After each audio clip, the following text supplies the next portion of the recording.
everyone, welcome back to SS classes. My name is Shaista Parveen and you are watching SS classes. So all my dear students, today I will discuss the physics chapter number 6, which is the sound, and this book is related to the physics all the way.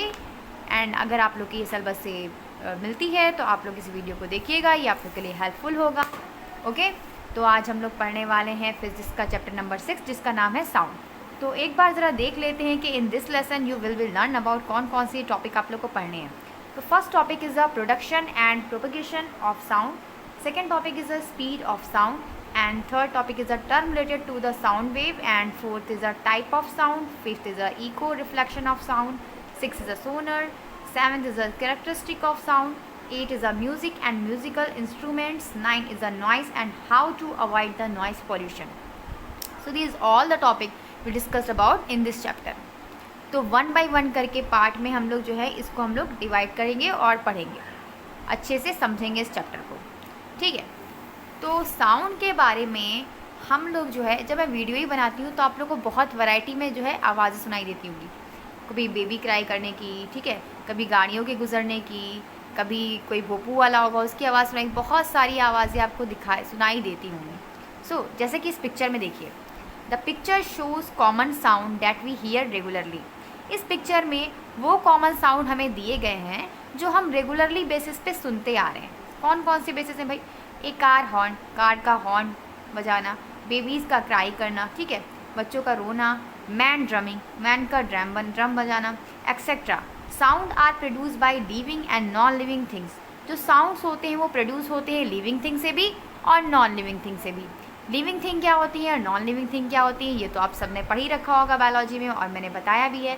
Living thing क्या होती हैं भाई? जिनमें जान होती है, ठीक है, जो सेंसेस करती हैं, जिनमें रिप्रोडक्शन होता है, वो living thing. Non living thing क्या होती है? जो निर्जीव चीज़ें आती हैं जिसमें क्या होता है, जिसमें ना तो रिप्रोडक्शन होता है, ठीक है, ना तो ग्रोथ होती है, और वो क्या होती है, उनमें रिस्पायरेशन नहीं होता है. That is called non living things. तो इतना ठीक है, इतना नॉर्मली बेसिक पे आप लोग को ठीक है नॉन लिविंग और लिविंग समझने के लिए. अब ये जो है जो साउंड है हमारा वो लिविंग थिंग से भी प्रोड्यूस हो रहा है, मतलब लिविंग थिंग भी साउंड प्रोड्यूस करेगी और नॉन लिविंग थिंग. जैसे ये कार तो नॉन लिविंग है लेकिन ये भी कार क्या कर रही है, हॉर्न बजा रही है, तो उससे क्या हो रहा है कि साउंड प्रोड्यूस हो रहा है. बेबी जो है वो लिविंग थिंग में आते हैं. ड्रम जो है ये बजा रहा है, जो मैन बजा रहा है वो क्या है, वो भी तो लिविंग थिंग में आता है. ठीक है, तो मतलब हमारा जो साउंड है वो हमारी लिविंग थिंग से भी प्रोड्यूस हो जाएगा और नॉन लिविंग थिंग से भी. अब we recognise source of sound by hearing the sound a dog barks and car horn. हम पहचानते कैसे हैं, कैसे पहचानते हैं कि ये डॉग की आवाज़ है, ये कार की हॉर्न है. ठीक है, तो उससे पहले ये पता लगने से पहले कि हम लोग कैसे पहचानते हैं, हमारा जो हियरिंग पावर होता है वो कैसे पहचानता है कि ये डॉगी की आवाज़ है, ये कार का ही हॉर्न है, भाई ये कार का ही हॉर्न बज रहा है, कैसे पहचानते हैं. सो ये सारे टॉपिक को हम लोग अच्छे से क्लियर करेंगे. आप लोग लास्ट तक इस वीडियो में बने रहिएगा, और आपको अगर वीडियो अच्छी लगे तो प्लीज़ ज़रूर से लाइक कीजिएगा और अपने फ्रेंड के साथ ज़रूर शेयर कीजिएगा और मेरे चैनल को सब्सक्राइब कीजिएगा.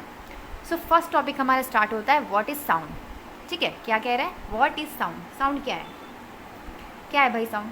तो साउंड जो है एक फॉर्म है, किसका फॉर्म है? एनर्जी का फॉर्म है, जो कि प्रोड्यूस होता है वाइब्रेटिंग बॉडी से. वाइब्रेशन का मीन्स आप लोग जानते होंगे, नहीं जानते हो तो अभी आपको पता चल जाएगा. सो वाइब्रेटिंग बॉडीज़ जो होती है वो प्रोड्यूस करती है साउंड. साउंड जो है हमारा ट्रैवल करता है in the form of wave. Wave के फॉर्म में ये जो है ट्रैवल करता है, इस तरीके से वेव जो चलती है उस तरीके से ये ट्रैवल करता है, जिसे हम बोलते हैं साउंड वेव. ठीक है, साउंड की हमारी छोटी सी डिफिनेशन है. क्या डिफिनेशन है? कि sound is a form of energy and it is produced by the vibrating bodies. Okay, and sound हमारा ट्रैवल कैसे करता है? In the form of wave. Wave की फॉर्म में ट्रैवल करता है, जिसे हम लोग साउंड वेव कहते हैं. So how is sound produce. अब तो हमने ये देख लिया कि साउंड की डिफिनेशन क्या है, साउंड होता क्या है. साउंड भाई एनर्जी का एक फॉर्म है जो कि वाइब्रेटिंग बॉडी से प्रोड्यूस हो रहा है. अब हम देखते हैं कि how is sound produce. Sound produce कैसे हो रहा है? सो कोई भी बॉडी अगर वो वाइब्रेट कर रही है, ठीक है, और उसका when a part of its fixed and rest it move back at fourth. अगर उसका जो फिक्स्ड पार्ट है, ठीक है, फिक्स्ड पार्ट जो भी है उसका वो रेस्ट ऑफ है, मूव कर रहा है और बैक कर रहा है फोर्थ पोजिशन पे. So that is called as sound production. And all object that vibrate produce sound. जितने भी ऑब्जेक्ट वाइब्रेट कर सकते हैं वो प्रोड्यूस करते हैं साउंड को. When an object stop vibrating. जब कोई ऑब्जेक्ट वाइब्रेटिंग को स्टॉप कर देता है, रुक जाता है जिसमें वाइब्रेटिंग, तो साउंड जो है प्रोड्यूस होना स्टॉप हो जाता है. साउंड भी प्रोड्यूस होना स्टॉप हो जाता है. कहाँ स्टॉप हो जाता है? जहाँ पर वाइब्रेटिंग नहीं होगी वहाँ साउंड का प्रोडक्शन नहीं होगा। जहाँ वाइब्रेशन होगा वहीं साउंड का प्रोडक्शन होगा। Is that clear? जैसे कि एग्जाम्पल नंबर 1 में देखिए, ये वाला डायग्राम जो हम लोग को दिया है 6.1 में, यहाँ पर क्या दिया गया है, अभी आप लोग को पढ़ते ही तो समझ में आता है कि ये वाइब्रेटिंग स्ट्रिंग, ये वाइब्रेटिंग स्ट्रिंग है जो प्रोड्यूस कर रही है साउंड को। If a string is tied between 2 nails, अगर हम 2 नेल्स यानी 2 कीलों के बीच में एक जो है स्प्रिंग को लगा दें उसकी मिडिल तक, ठीक है, it form loop as show the sound here, और उसके बीच में हम लोग ऐसे क्या करते हैं, स्प्रिंग को टच करते हैं, इस तरीके से टच करते हैं, हम उसको लूप करते हैं, तो हम क्या देखते हैं कि उसमें से हमें एक साउंड सुनाई देगा। साउंड कैन हियर, हमें एक साउंड सुनाई दे सकता है। व्हेन द वाइब्रेशन स्टॉप, और जब ये वाइब्रेशन स्टॉप होगा सो विल द साउंड, ठीक है, तो साउंड भी क्या हो जाएगा, स्टॉप हो जाएगा। और जब ये हम लोग इसको स्ट्रिंग करेंगे तो इसका वाइब्रेशन जो होगा उसके साथ साउंड प्रोड्यूस होगा, और जब हम इसको स्टॉप कर देंगे, इसको स्ट्रिंग नहीं करेंगे तो वाइब्रेशन नहीं होगा, और वाइब्रेशन नहीं होगा तो हमें साउंड प्रोड्यूस होना बंद हो जाएगा। इतनी बात क्लियर हो गई? तो क्या बात आपको समझ में आ रही है कि साउंड के लिए वाइब्रेशन होना बहुत ही ज़्यादा इम्पॉर्टेंट है, ठीक है। साउंड तभी प्रोड्यूस होगा जब कोई बॉडी वाइब्रेट करेगी। Is that clear? ओके, अब यहाँ पर देखिए एग्जाम्पल नंबर 2। एग्जाम्पल नंबर 2 में क्या दिया हुआ है हमारा कि यहाँ पर कोई स्केल को फिक्स कर दिया गया है इसके एंड द टेबल पे, ठीक है, उसको सेट कर दिया गया है, एंड फिर क्या किया जा रहा है, ये भी स्केल जो है वो वाइब्रेशन कर रहा है, ठीक है, इसको फिक्स पोजीशन पे रखा गया है, और फिर इसको हम टच करेंगे एक हाथ से तो क्या होगा कि इसमें वाइब्रेशन शो होगा, एंड दिस वाइब्रेशन क्या कॉज कर रहा है, ये साउंड कॉज करेगा। ओके, आप लोग करके देख सकते हैं, ये बहुत ईजी एग्जाम्पल है, आप लोग अपने घर में भी ट्राई कर सकते हैं। तीसरा एग्जाम्पल हमें दिया है ड्रम का। इन अ ड्रम, एक ड्रम है, उसमें कोई मेम्ब्रेन होती है, बीच वाले ड्रम में जो मेम्ब्रेन होती है ना, can be set a vibrating, उसमें कुछ इस तरीके का सिस्टम होता है कि उसमें वाइब्रेटिंग सिस्टम टाइप का होता है। जब हम ये जो हमारी स्ट्रिंग है उसको हम लोग स्ट्रिंकिंग करते हैं तो ड्रम में से साउंड प्रोड्यूस होता है, क्योंकि ड्यू टू द वाइब्रेशन की वजह से इसमें साउंड प्रोड्यूस होता है। तो साउंड जिसमें भी प्रोड्यूस हो रहा है तो आप समझ जाइएगा कि वहाँ पर वाइब्रेशन हो रहा है। Is that clear? आप देखिए यहाँ पर, all right, how does sound propagate. अब साउंड कैसे प्रोपेगेट हो रहा है भाई, कैसे हो रहा है? तो साउंड बड़े ही मज़ेदार वाला चैप्टर है हमारा, ठीक है। जब भी कोई बॉडी वाइब्रेट करती है वो ट्रांसफ़र करती है एनर्जी को। जब भी कोई बॉडी क्या है हमारी वाइब्रेट कर रही है तो वो किसको ट्रांसफ़र कर रही है, एनर्जी ट्रांसफ़र हो रही है उसमें से। अब ये एनर्जी जो है एयर मॉलिक्यूल से मिल करके रिसीव करेगी इस एनर्जी को, और ये मॉलिक्यूल वाइब्रेट करेंगे, और ये मॉलिक्यूल वाइब्रेट करेंगे तो इस मॉलिक्यूल के वाइब्रेशन की वजह से जो एनर्जी ट्रेवल करेगी फॉरवर्ड डायरेक्शन में, और ये फॉरवर्ड डायरेक्शन में एनर्जी का जाना ही क्या कहलाएगा, साउंड प्रोड्यूस करेगा। When the vibration reach our year, जब हमारा वाइब्रेशन जो है हमारे ईयर तक पहुंचता है, ईयर ड्रम जो है वो भी वाइब्रेट करने लगते हैं, और ये वाइब्रेशन हमारे ईयर ड्रम से एनालाइज होकर ब्रेन के द्वारा पहुंचता है, ड्यू टू विच जिसमें से हमें क्या दिखाई देता है, साउंड जो है, साउंड हमें सुनाई देता है। We hear to sound. तो साउंड जो है वो ट्रेवल करता है सारे ही डायरेक्शन में। साउंड सारे डायरेक्शन में क्या होता है कि ट्रेवल कर सकता है। साउंड वेव जो होती है उनको रिक्वायर होता है एक मीडियम। साउंड जो है वो हर डायरेक्शन में क्या कर सकता है, चल सकता है, ट्रैवल कर सकता है, बट इसको एक मीडियम की ज़रूरत होती है। किसकी ज़रूरत पड़ेगी, एक माध्यम की, एक मीडियम की ज़रूरत पड़ती है। तो sound waves require a medium that point is be noted, ठीक है, to travel as motion of particles transfer the energy. क्योंकि इसमें क्या होता है कि जो हमें साउंड वेव है उनको मीडियम की ज़रूरत पड़ेगी जिसमें से वो ट्रैवल करे, तो मोशन होगा पार्टिकल्स में और एनर्जी का ट्रांसफॉर्मेशन होगा, तभी तो हमें साउंड सुनाई देगा, तभी तो वी हियर द साउंड। तो sound can be travel through the solid. Sound के लिए 3 मीडियम बनाए गए। कौन कौन से 3 मीडियम है, सॉलिड, लिक्विड एंड गैस। हमारा साउंड जो है वो सॉलिड में से भी, लिक्विड्स में से भी एंड गैस में से भी, इन तीनों मीडियम से जो है होकर गुजरता है, और फिर वो क्या प्रोड्यूस करेगा, वाइब्रेट होगा, एनर्जी का ट्रांसफॉर्मेशन होगा, एनर्जी रिलीज होगी, तो क्या करेगा, वो साउंड का प्रोडक्शन करेगा। इतनी बात क्लियर हो गई। सो आपको समझ में आ गया कि कैसे साउंड का प्रोपगेशन होगा। एक बार फिर से सुन लीजिए। कोई भी वाइब्रेटिंग बॉडी जो है वो ट्रांसफ़र करेगी एनर्जी को, और वो एनर्जी जो है एयर मॉलिक्यूल में रिलीज होगी, और जब वो रिसीव करेगी एनर्जी को तो मॉलिक्यूल जो है वो वाइब्रेट करेंगे। मॉलिक्यूल का वाइब्रेट होना ही क्या करेगा कि एयर में भी मॉलिक्यूल जो है वाइब्रेट करने लगेंगे, और फिर वो फॉरवर्ड डायरेक्शन में जाने लगेंगे। अब जो वाइब्रेशन हमारे ईयर तक पहुंचेगा वो हमारे ईयर ड्रम को भी वाइब्रेट कर देगा। उसके बाद जो वाइब्रेशन होता है ईयर ड्रम का वो पहचान लिया जाएगा ब्रेन के द्वारा, ठीक है, हमारे ब्रेन के द्वारा। उसके बाद फिर क्या होगा, वो साउंड हमें सुनाई देगी, वो साउंड हमें सुनाई देगा। अब साउंड क्या मैंने बताया था कि साउंड जो है वो हर डायरेक्शन में ट्रेवल करता है, ठीक है, लेफ़्ट, राइट, अप, डाउन, हर जगह, ठीक है, नॉर्थ वेस्ट, सब ईस्ट वेस्ट साउथ, सब जगह, ठीक है। तो मोशन जो होता है उसमें पार्टिकल्स की एनर्जी रिलीज़ करते हैं, जिसकी वजह से हमें साउंड का सुनाई देता है। एंड साउंड जो है वो ट्रेवल करता है 3 मीडियम में, सॉलिड, लिक्विड एंड गैस।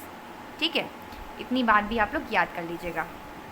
अब चलिए देखते हैं, और आप लोग को एक और चीज़ बताते हैं। इसका एक और एग्जांपल है अच्छा सा, कि जो अंतरिक्ष में लोग जाते हैं तो वहाँ पर जो है, वहाँ पर जो लोग भी जाते हैं, ठीक है, तो वो लोग बात नहीं कर सकते। क्यों बात नहीं कर सकते? क्योंकि अंतरिक्ष में जो है एयर नहीं है, एयर नहीं है। तो वहाँ पर मतलब वो लोग क्या है, एयर नहीं है, तो वहाँ पर क्या साउंड का प्रोडक्शन नहीं होता, क्योंकि वहाँ पर साउंड को वाइब्रेशन करने के लिए कोई मीडियम नहीं मिल रहा है। मीडियम नहीं मिल रहा है तो वो लोग एक दूसरे की बात चाहे कितना भी ज़ोर से चिल्ला लो अंतरिक्ष में, कोई आवाज़ नहीं सुनाई देगी। ठीक है, ये भी एक क्या साइंटिफिक रीज़न है। सो अब हम लोग समझते हैं कि साउंड कैसे ट्रेवल कर रहा है। तो आप लोग देखिए कैसे ट्रेवल कर रहा है। यहाँ पर एक बहुत अच्छा सा एग्जांपल दिया गया है कंप्रेशन एंड रेयरफेक्शन का, जिसमें आपको इजीली समझ में आ जाएगा कि कैसे साउंड ट्रेवल करता है। To understand how sound travel in a medium, let us look long slinky spring. यहाँ पर एक स्लिंकी स्प्रिंग दी गई है, ठीक है, एक स्प्रिंग दी गई है थोड़ी सी हल्की सी मोटी, जिसमें हम क्या देख रहे हैं, if you repeatedly push and pull on the end. यहाँ पर पुश एंड पुल जो है वो बार बार रिपीट हो रहा है। ठीक है, अब हम इसको पढ़ लेते हैं, उसके बाद आपको क्लियरली समझाते हैं। If you repeatedly push and pull one end of a slinky, you will notice region where the coils are pushed together or squeezed. These regions are called compression. The region where the spring is pulled apart called rarefaction. यहाँ पर आपको जो spring दिखाई दे रही है, इसमें आपको दो चीज़ें दिखाई, एक जगह से पुश हो रहा है, एक जगह से पुल हो रहा है। ठीक है, पुश हो रहा है, पुल हो रहा है। तो यहाँ पर जो है, जब पुश होगा तो वो क्या कहलाएगा, रेयरफेक्शन कहलाएगा, और जो पुल होगा उसे क्या बोलेंगे, कंप्रेशन बोलेंगे। ठीक है, तो यहाँ पर जो है वो जो स्प्रिंग है, जब हम उसको ऐसे पुश करेंगे, ठीक है, पुश करेंगे तो वो क्या होगी, सिकुड़ेगी, स्क्वीज करेगी, और जब पुल करेंगे तो वो क्या होगी, थोड़ी सी फैल जाएगी, उस रीज़न में वो थोड़ी सी फैल जाएगी। ठीक है, तो यहाँ पर जो है रीज़न जो है वो कंप्रेशन कहलाता है। These region are called compression and the region where the spring is pulled, जहाँ पर जो हमारी स्प्रिंग है उसको पुल्ड किया जा रहा है, तो उसे हम क्या बोलेंगे, रेयरफेक्शन बोलेंगे। अब देखिए यहाँ पर साउंड जो है वो सिर्फ ट्रेवल करेगा वहाँ पर जहाँ पर मॉलिक्यूल जो है वो कंप्रेशन एंड रेयरफेक्शन रिपीटेडली करेंगे, मतलब बार बार वो प्रोसेस रिपीट होगा, वहीं पर वो क्या करेंगे, साउंड का प्रोडक्शन करेंगे। तो वेव जो होती है वो ट्रेवल करेगी due to the compression and rarefaction are called longitudinal waves. जो वेव, ऐसी वेव जो कहाँ ट्रेवल करेगी, जो ट्रेवल करेगी due to compression and rarefaction के द्वारा ट्रेवल करती है, उस वेव को हम लोग लॉन्गिट्यूडनल वेव्स के नाम से जानते हैं। जब हमारी साउंड जो है वो पासेस होगा एयर में, तो मॉलिक्यूल जो है वो रिपीटेडली होंगे, मतलब रिपीट होते रहेंगे। ठीक है, बार बार वो प्रोसेस होता रहेगा, और जिसमें कंप्रेशन एंड रेयरफेक्शन होगा। और ये रीज़न जो है जहाँ पर मॉलिक्यूल जो है वो क्लस्टर, मतलब आपस में टुगेदर में क्या होंगे, तो क्लस्टर होंगे या फिर स्क्विज्ड होंगे और कंप्रेस्ड होंगे, उसे हम कहेंगे कंप्रेशन। और region where the gets stretch, जहाँ पर वो क्या होंगे, स्ट्रेच्ड हो जाएंगे, और उसे हम बोलेंगे रेयरफेक्शन। क्या बोलेंगे उसे हम, रेयरफेक्शन बोलेंगे। ठीक है, तो कंप्रेशन यानी सिकुड़ने को हम लोग क्या बोलेंगे, ये कंप्रेशन बोल रहे हैं। ठीक है, और जो यहाँ पर स्ट्रेच हो रहे हैं उसे क्या बोल रहे हैं हम लोग, रेयरफेक्शन। स्ट्रेच आउट मतलब फैल रहे हैं, तो उसे क्या बोले, रेयरफेक्शन। यहाँ पर देख रहे हैं आप, कंप्रेशन में क्या दिखा रहा है, सिकुड़ना दिखा रहा है। ठीक है, वाइब्रेट का मूवमेंट का सिकुड़ना दिखा रहा है, और यहाँ पर रेयरफेक्शन में स्ट्रेच होना, फैलना दिखा रहा है। तो ये सब समझ में आ गया कि कंप्रेशन क्या होगा, रेयरफेक्शन क्या होगा। तो वन वाइब्रेटिंग जो है make a compression and rarefaction. जो वन वाइब्रेशन होता है वो एक कंप्रेशन एंड एक रेयरफेक्शन के मिलने से बनता है, जिसे हम लोग वन वेव कहते हैं, that is called one wave. Okay, इतनी चीज़ें थी आज हम लोगों ने जो पढ़ी।